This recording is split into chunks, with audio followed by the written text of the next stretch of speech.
I really love that you're trying to fool God with semantics. Yeah. Like Yeah. he can't. For sure. It's like in high school and like the person you're dating with, you're like, yeah, we're on a break right now. It's like we all know what that means, okay? Right.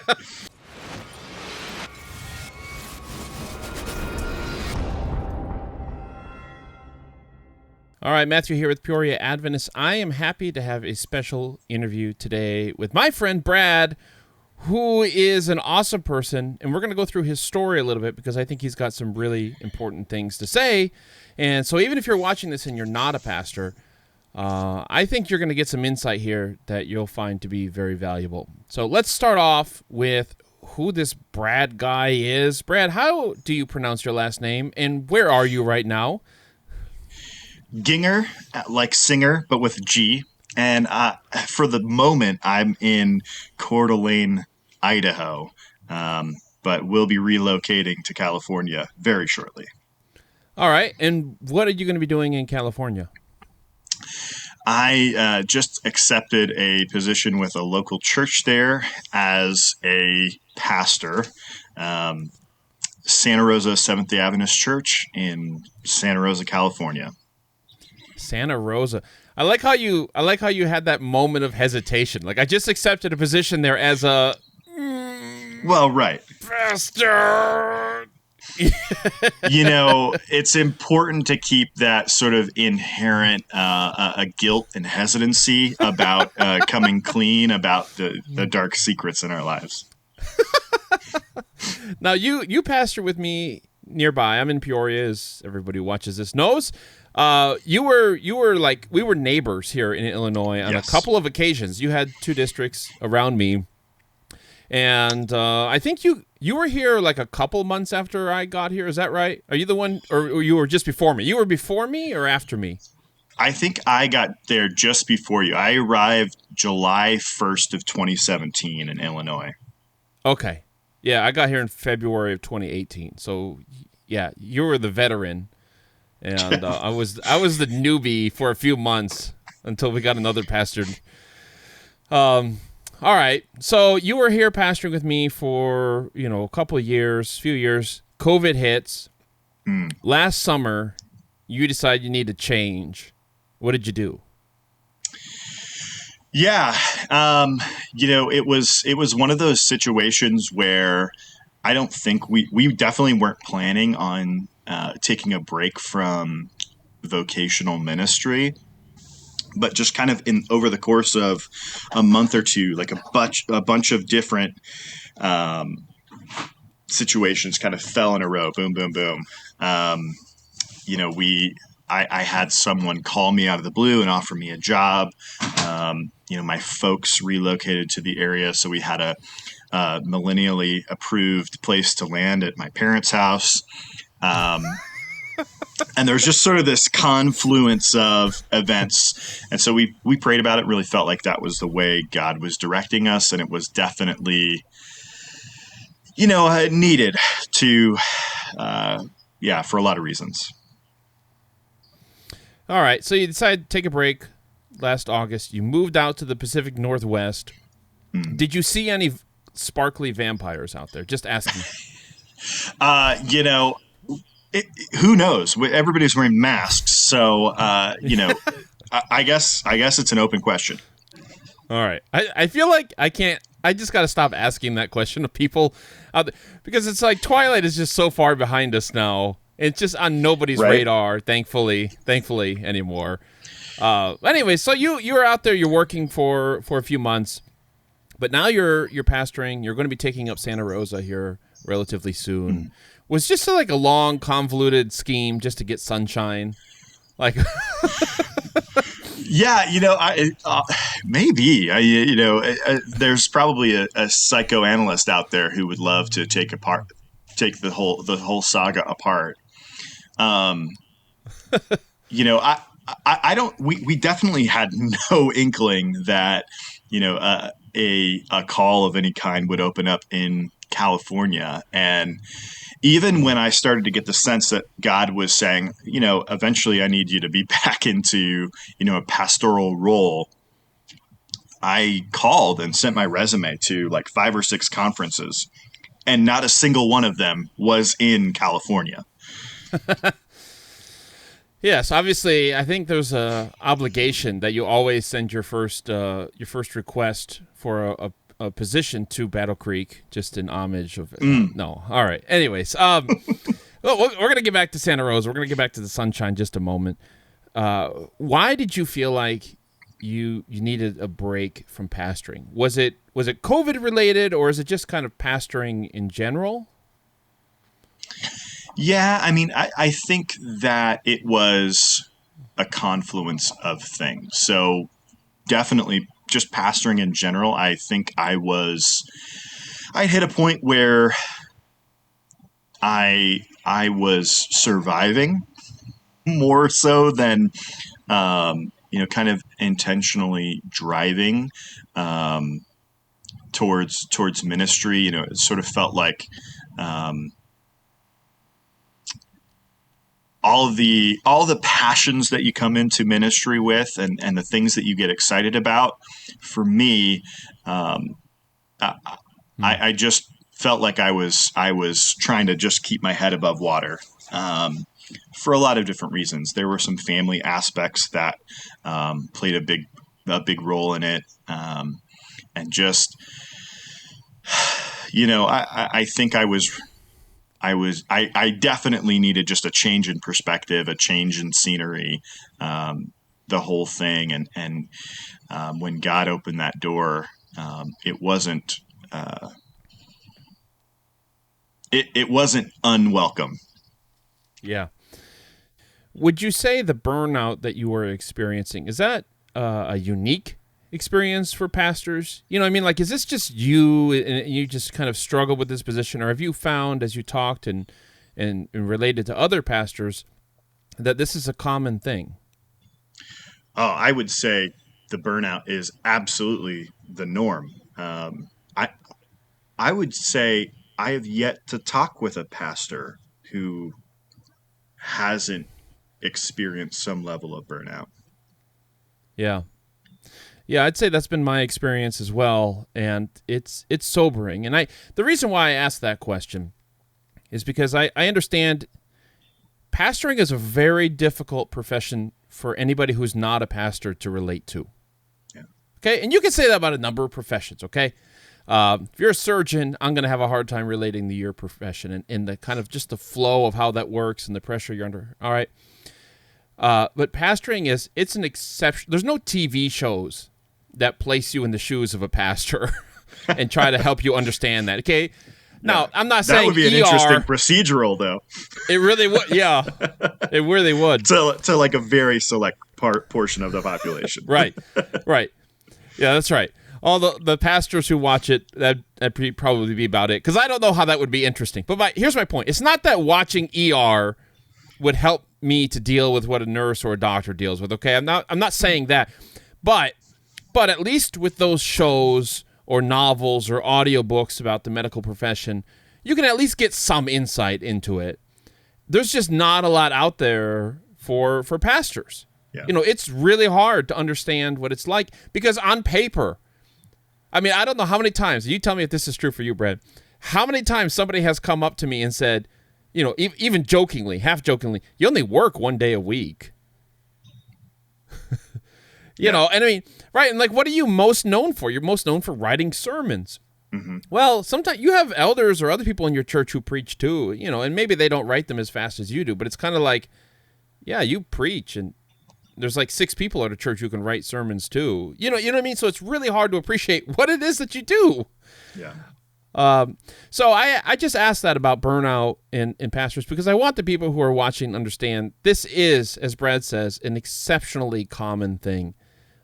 It's a difficult profession. It's a difficult calling. And so I think everybody's had that thought at some point of like, God, if you want me to go recharge doing something else, I'd be very happy to do that. So that's what you did for how long? How long were you away from pastoring? 7 months, basically. That just seems biblical. Right. 7 months. It's all part of the plan. Yeah, right. But when you left, you had no intention, right? You had no. It was not like I can't wait to get back to pastoring after a few months. In your mind, were you like, I'm kind of done with this, or what?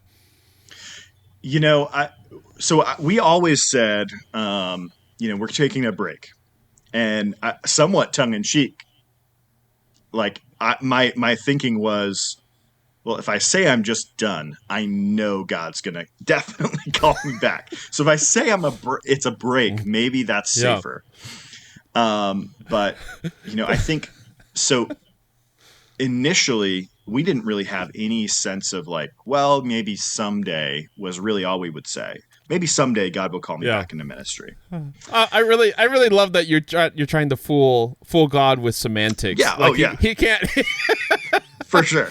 It's like in high school when like the person you're dating with, you're like, yeah, we're on a break right now. It's like we all know what that means, okay? Right. Yeah. So initially it was, well, it's a break, and we had no concept of when. I think probably pretty quick within the first month or two, we had a real sense of, okay, you know, probably within um, the next 3-ish years, we're going to be ready to transition back into, um, some form of ministry. Yeah, But 3 years.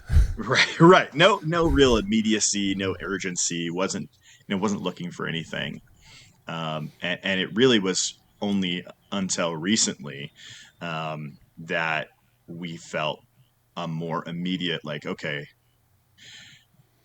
God's going to open up a door at some point, and that's going to be the one we walk through. Yeah, yeah. Was that 7 month experience away from ministry, doing another job, was that better or worse than you expected it to be? Yes. It was worse in the sense that, um, I think one of the things that always feels like a real burden as a pastor is this sense that, like, you never clock out. Hmm. It's just like 24/7.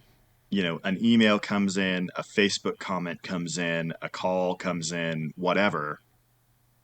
And, there's never really a time where you feel like, all right, I'm signing off. I finished pastoring. Yeah. Sort of just an ongoing thing. And I certainly, you know, Hmm.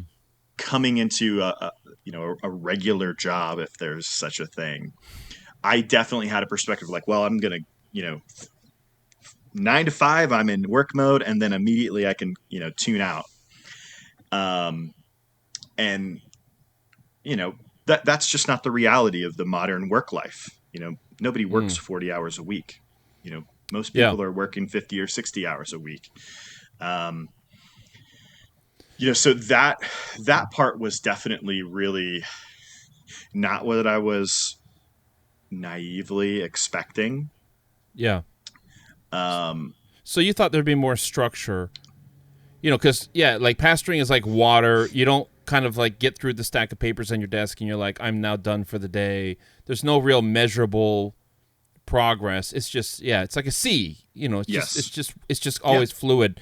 So you thought, well, if I leave pastoring, almost any other job will have more structure to it, a more measurable sense of job satisfaction and accomplishment than pastoring. And what you're telling me, in the particular job you found, that wasn't the case. Yeah. I think, so I actually had two jobs. I worked in insurance sales, and I worked for Target. And in insurance sales, I was looking forward to, like, I'm going to put in my 40 hours a week, and then I can, invest as a layperson in my local church, and spend time with family, and not really be constantly in sort of that, low energy, but always going pastor mode.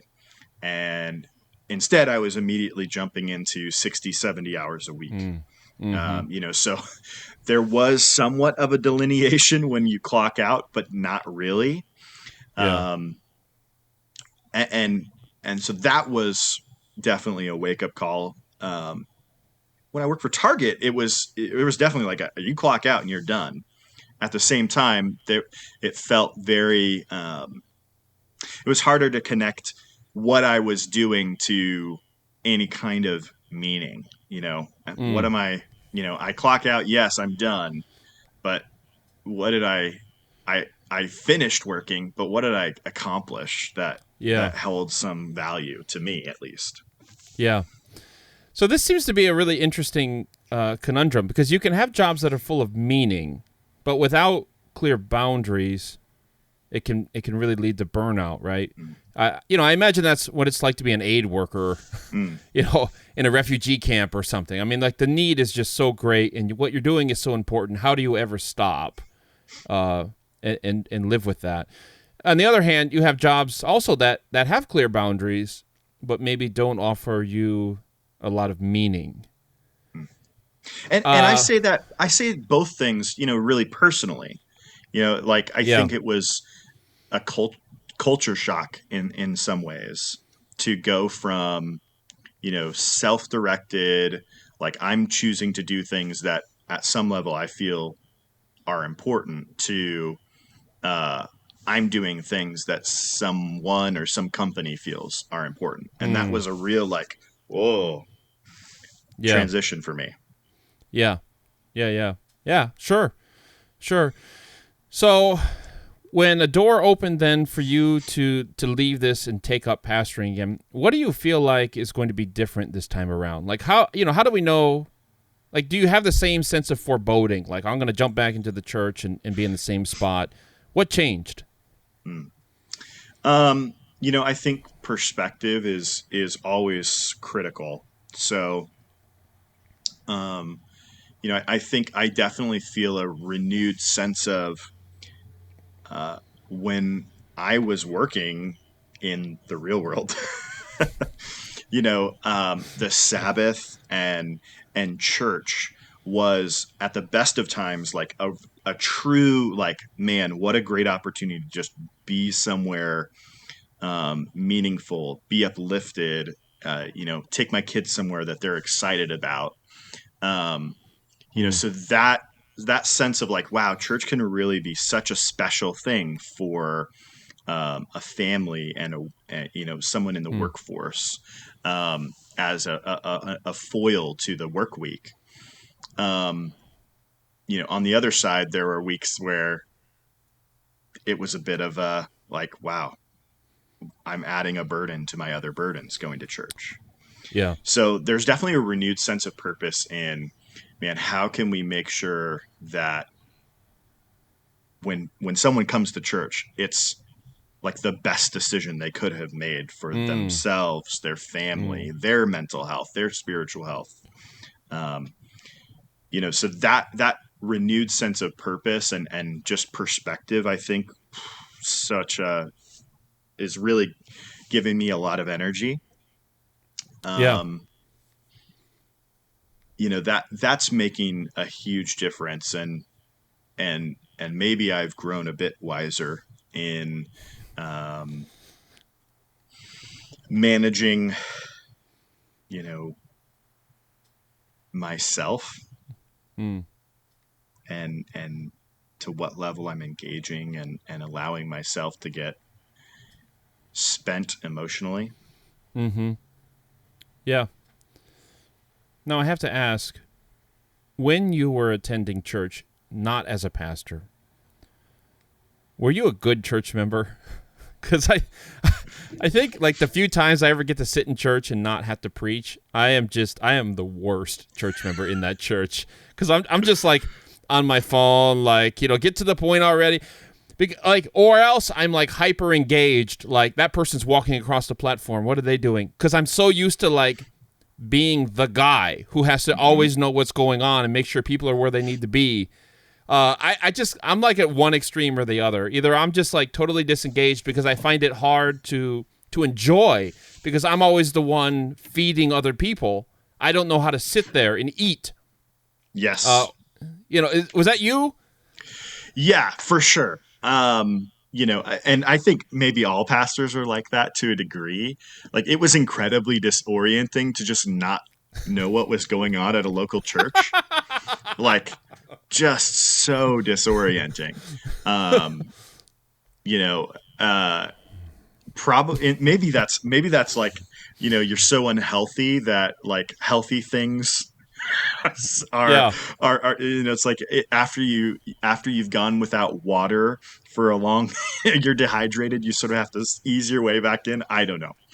But yeah, I'm definitely the sort of person who I sit in church and I'm like, I probably wouldn't have said it that way.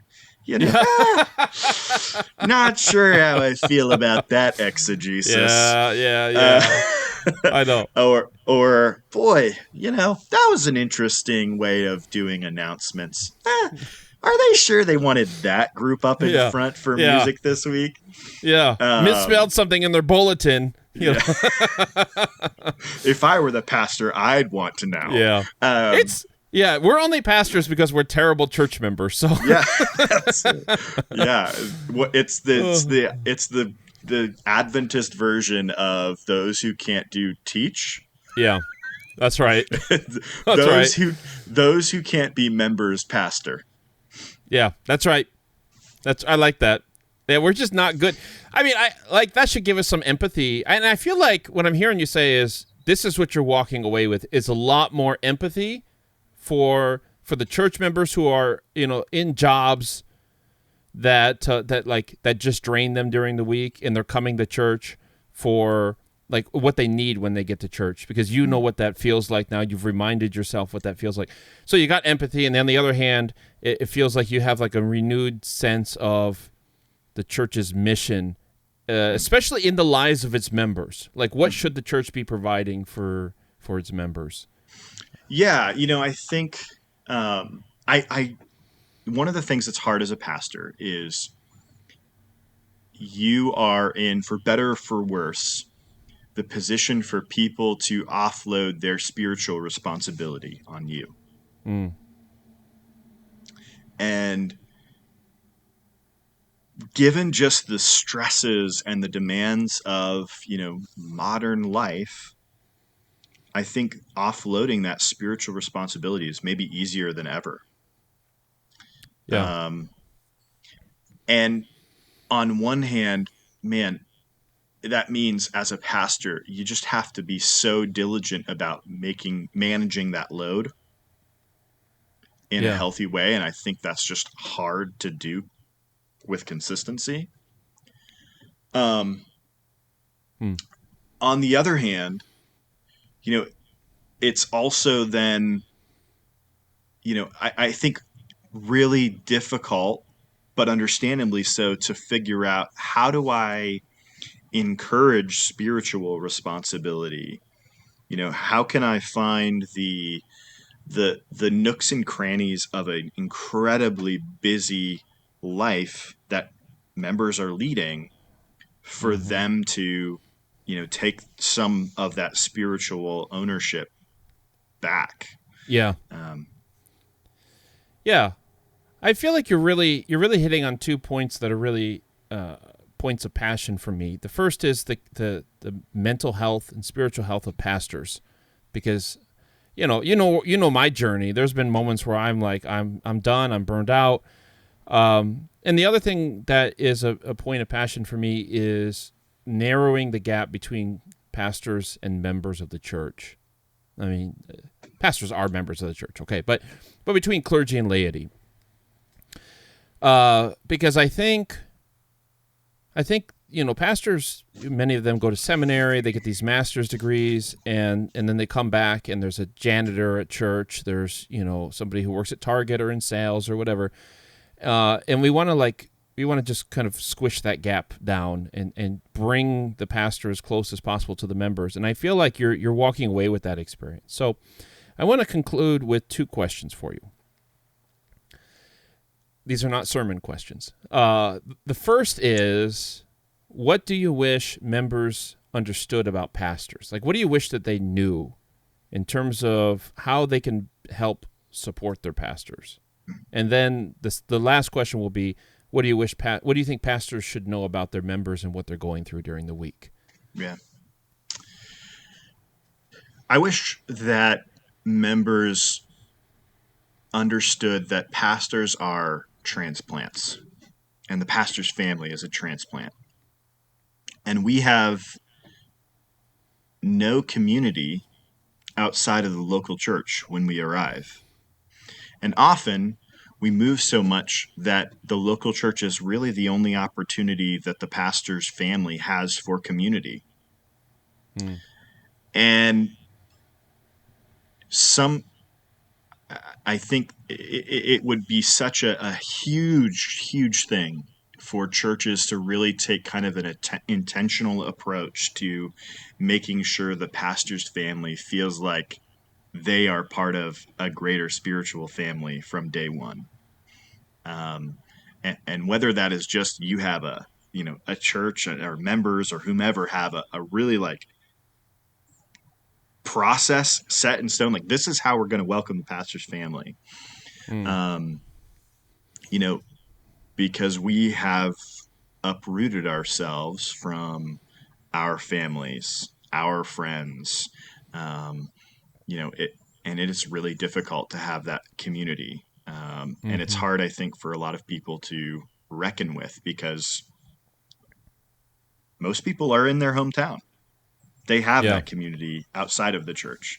Whereas for the pastor's family, the church is often the only community. Yeah. Yeah. And I think for pastors, I get the frustration. I get the frustration of you show up on Wednesday night and 5 people have managed to log into the Zoom. I totally get the frustration of like, why can't I get more than the same 7 people plugged in to volunteering? Yeah. And I think we miss just the incredible workload that most people have. And the fact that because of that workload, like Saturday is the only day people are getting for self-care and mental health, family time, maintaining a relationship with spouse and kids, interacting with any kind of hobbies. Like oftentimes Saturday is the only day of the week where that is available. Maybe maybe someone gets a full weekend and gets Saturday and Sunday. And I think we have to really intentionally build value as pastors to say, when you are involved with our church community, you are also investing value into your family, into your relationship with your spouse, into your hobby, your mental health, your spiritual health. Like, it's just so critical, because those are valuable hours that are the only ones of that week that so many of our members have to spend. Yeah. Yeah. Brad, I really appreciate you joining me, and it's nice to reconnect with you again after your 7 months in the wilderness, retooling, refocusing, recharging a little bit. Yes. We're going to be praying for you, man, and rooting for you as you enjoy some sunshine in Santa Rosa. This is, I believe, your home church, right? Like your original church. It is. It's the church I was baptized in and interned in. Man, I'm terrified of the idea of pastoring the church I was baptized in, because those people have stories about me before I could put on this nice professional mask. So if anyone from Santa Rosa is watching and you remember Brad from way back when, if you just want to send whatever cool, embarrassing, fun stories you have to me, I'd really, really appreciate that. Yeah. Anyways, no. Thanks. Your support is truly unwarranted. Yeah, that's and unwelcomed. No, man, we're really going to be cheering for you, man. I think you're going to be a great pastor there in Santa Rosa, and I'm sure you're going to be blessing those people. So we're looking forward to hearing and seeing what God's going to do in Babylon. I mean, in California, and You keep us updated. You come back on and visit sometime and let us know how things are going. Done. All right. Thanks so much for watching. Loved sitting down and chatting with Brad, and wishing him the best in Santa Rosa as he takes up a new church out there. It's always a difficult thing to take up a new church, but it seems like he has some ties out there that will make this transition a little bit easier than most of them are. So all the best to Brad, and thank you guys so much for watching. Really, really appreciate it. Just want to give you a little bit of an insight into the life of the pastor, just cracking the door a wee little bit. So anyways, again, thanks for watching. We'll see you next time.